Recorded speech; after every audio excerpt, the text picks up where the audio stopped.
India ने border Gavaskar trophy का पहला टेस्ट मैच जीत लिया है बहुत बड़े मार्जिन के साथ। करीब 300 रन के साथ उन्होंने ऑस्ट्रेलिया के मैदानों में सख्त तरीन मैदान पर्थ ऑप्टस स्टेडियम में शिकस्त कर दी है। ऑस्ट्रेलिया इस वक्त परेशान है। क्यूरेटर की शामत तो आई ही होगी कि ऐसी कैसी पिच बना दी है जो इंडिया के हक में हो गई है, लेकिन honestly speaking it's not about the pitch, it's about the talent, it's about the background. जो आपकी क्रिकेटिंग बैकग्राउंड होती है वो बहुत मैटर करती है। ऑस्ट्रेलिया की भी है, लेकिन इंडिया ने जिस तरह से आज ऑस्ट्रेलिया को डाउन किया है बहुत ही शानदार अंदाज में किया है। और इसके अलावा अगर हम बात करते हैं तो पाकिस्तान में इस वक्त दो तरह के सोग मनाए जा रहे हैं। एक जिम्बाब्वे से हार का, दूसरा सोग जो है वो हमारा है चैंपियंस ट्रॉफी पाकिस्तान में होनी है या नहीं होनी है, जिसमें इंडिया ने साफ साफ इनकार कर दिया गया कि हम नहीं हैं। तो ये दो तरह की जो परेशानियां हैं ये अपनी जगह पर है, मगर इंडिया की जीत जो है वो अपनी जगह पर है। मगर इस वक्त मुझे लगता है पाकिस्तान से बहुत ज़्यादा लोग खुश होंगे नहीं, क्योंकि चैंपियंस ट्रॉफी वाला मामला चल रहा है। तो मेरे साथ इमरान सुहेल साहब मौजूद हैं, जिनको अक्सर आप लोग सुनते हैं, उनका ओपिनियन आपको पसंद भी आता है। अस्सलाम वालेकुम, कैसे हैं आप? वालेकुम अस्सलाम, अल्हम्दुलिल्लाह। इमरान साहब, सबसे पहले तो ये है कि आपको बहुत बहुत मुबारक हो, क्योंकि पाकिस्तान जिम्बाब्वे से अपना मैच पहला हार गया। अगरचे बारिश हो गई तो मुझे लगा कि शायद डीएलएस मेथड के थ्रू शायद कोई ना कोई बेहतरी आ जाए, शायद मतलब कुदरत का निज़ाम काम आ जाए, लेकिन कुदरत का निज़ाम भी उनके हक में जाता है जो खुद मेहनत करते हैं। क्या ऐसा प्रॉब्लम ऐसी पेश आ गई कि हमने 200 रन पे रिस्ट्रिक्ट करने के बाद हमने अपनी विकेट्स ऐसे गंवाई जैसे मतलब बस आ जाओ विकेट ले जाओ, फ्री में बिक रही है? पहले तो ये बताएं मुझे मुबारकबाद क्यों दी आपने? वैसे ही मैंने कहा जरा थोड़ा सा शुरू में खुश कर दूं, बाद में परेशान करने के लिए बहुत सारी चीजें हैं। अगेंस्ट बोलता हूं, और अगेंस्ट नहीं बोलता, मैं एक्चुअली फैक्चुअल बात करता हूं जो फैक्ट्स हैं। और हम मुझे याद है, यू मीन टू से कि पाकिस्तान के अगेंस्ट की हुई बात फैक्चुअल है? अगेंस्ट नहीं, मतलब रियलिटी पे मुझे पता है कि पाकिस्तान की जो टीम है उसमें क्या क्या खामी है। बिल्कुल। सबसे जो बड़ी बात है कि हम पहले कहते थे ना कि जब हम छोटी कंट्री से सीरीज जीते थे और अपने मुल्क में जीते थे, तो ऑस्ट्रेलिया से हमने वनडे सीरीज जीती तो हमने कहा कि देखते हैं क्या होता है। लेकिन हमने साउथ अफ्रीका और जिम्बाब्वे की थोड़ी सी प्रेडिक्शन की थी कि साउथ अफ्रीका और जिम्बाब्वे के अंदर थोड़ी सूरत हाल मुख्तलिफ होगी, उस तरह से हम आसानी से नहीं खेल सकते, क्योंकि ऑस्ट्रेलिया का जो पिचेस हैं वो बाउंसी हैं और सिमेटेड मैं कहूँगा पिचेस हैं, लेकिन जिम्बाब्वे की पिचेस वेयर एंड टेयर है और आपको इतनी आसानी से कंडीशन में आप नहीं एडजस्ट हो सकते जिम्बाब्वे की और साउथ अफ्रीका की। मेरा ख्याल है कि मैं फिर से एक मरतबा फिर मजबूरन ये कहूँगा कि जब आप गंद के अंदर मदानी मारेंगे ना तो कभी भी ऊपर मक्खन नहीं आएगा, ऊपर गंद और गंदी झाग ही आएगी। जब आप डोमेस्टिक क्रिकेट के अंदर गंद खिलाएंगे, सिफारशी खिलाएंगे, तो अब आपने जो सिफारशी खिला के उनमें से अच्छे जो चेक किए हैं ना वो आपको नज़र आ गए डोमेस्टिक में आप क्या खिलाते थे और आपके पास क्या आया। सो मेरा ख्याल है कि पाकिस्तान क्रिकेट बोर्ड को थोड़ी सी सीख लेनी चाहिए, और सीख किससे लेनी चाहिए?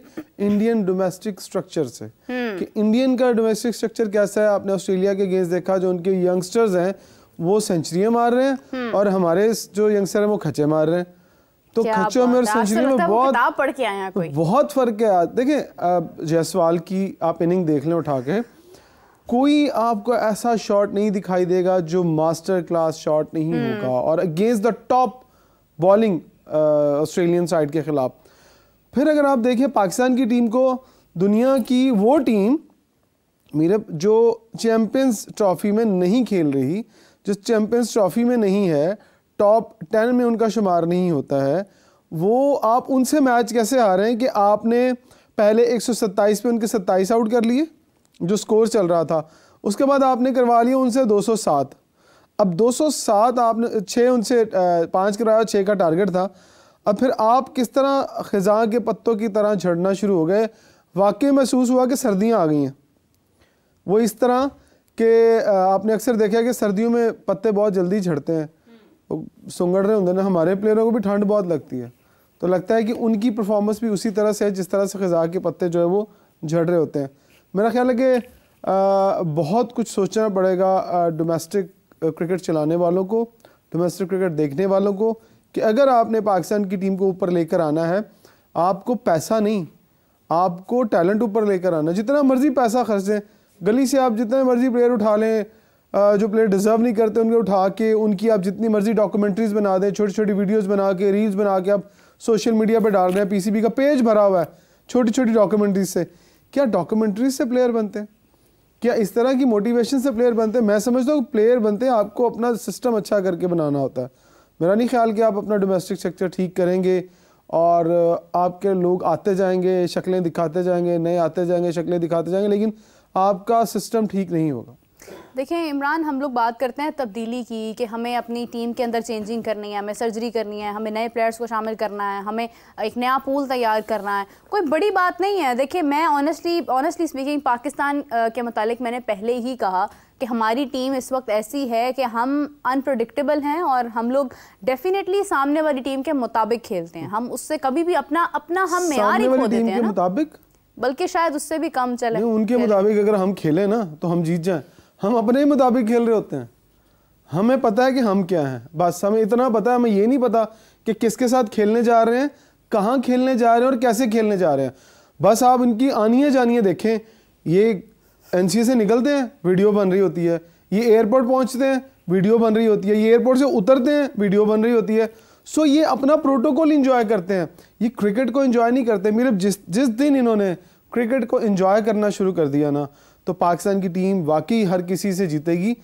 प्लेयर क्या करते हैं, अपने आप को एंजॉय नहीं करते। अच्छा, ये ऑस्ट्रेलिया से 50 ओवर्स का मैच जीतने के बाद, सीरीज जीतने के बाद जो है वो खासी हमारी तारीफ हुई और बहुत लोगों ने कहा कि आपने बहुत बड़ा एक डेफिनेटली एक विन अपने नाम की है। देखिए टैग लग जाता है ना, ये तो कोई भी नहीं देखेगा कि उस वक्त टीम में कौन कौन था, क्या ऐसी चीज़ें थी जिसकी वजह से पाकिस्तान विन कर गया। हमें तो टैग मिल गया उसका कि हमने ऑस्ट्रेलिया के मैदानों में सीरीज़ हराई है 50 ओवर्स की, ठीक है, लेकिन उसके अंदर क्या चीज़ें थी वो कोई भी नहीं देखेगा। तो हमारी अवाम इतनी मासूम है कि उनको खुश करने के लिए ये चीज़ इनफ थी, लेकिन ये कोई भी नहीं समझ रहा कि उस जीत की वजह से हम लोग T20 वाइट वॉश हुए।